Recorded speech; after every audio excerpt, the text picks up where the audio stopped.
Well, this next story could very well be the plot of a Hollywood spy thriller, but it is not fiction. According to a new book, Russia tried to assassinate a CIA informant right here in the United States, in Miami. The alleged plot was foiled, I should say, in 2020. The target, Alexander Patoyev. According to the book, he is a former high-ranking Russian intelligence official who in 2010 helped the FBI arrest 11 Russian spies who were living under deep cover right here in America. As the author writes, Putin blamed the failure of the SVR sleeper network on traitors, and he is reported to have said chillingly, quote, "Traitors will kick the bucket. Trust me." Joining us now is the author, Calder Walton. He is the author of this book, Spies, the Epic Intelligence War Between East and West, which is out now in the U.S.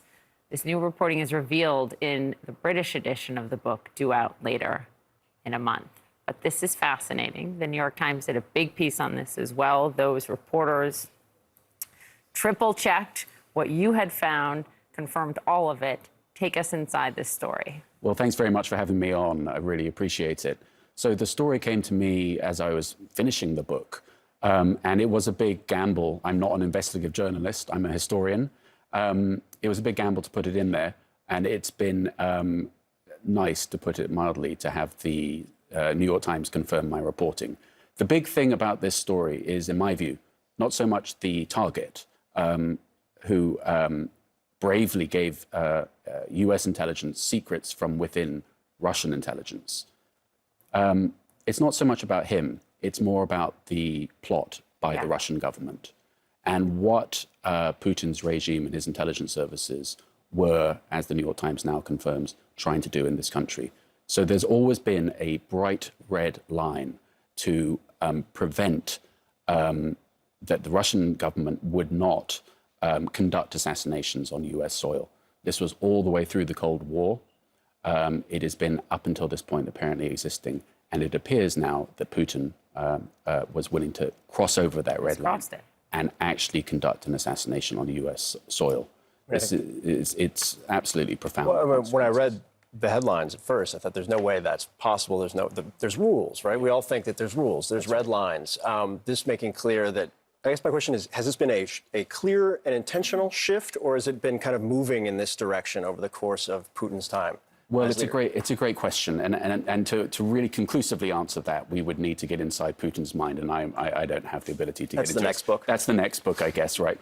But I think when we look at it, there's a sort of a crescendo of covert actions that Putin has authorized, primarily in Europe, and also in Britain. So Alexander Litvinenko, a critic, was assassinated in London in 2006 using the extraordinary method of polonium-laced radioactive tea in central London. They radiated the streets of London.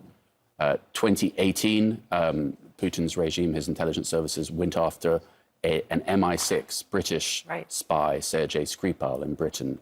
There was an assassination in 2018 of a Putin critic, Chechen Georgian leader, in a Berlin park. There's been a crescendo of hits, assassinations, but never in the US.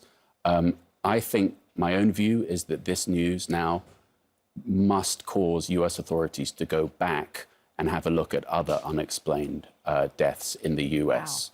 Wow. There are people who are Putin critics who have been found dead conveniently for Putin, and I hope that the US authorities are now going back over some of those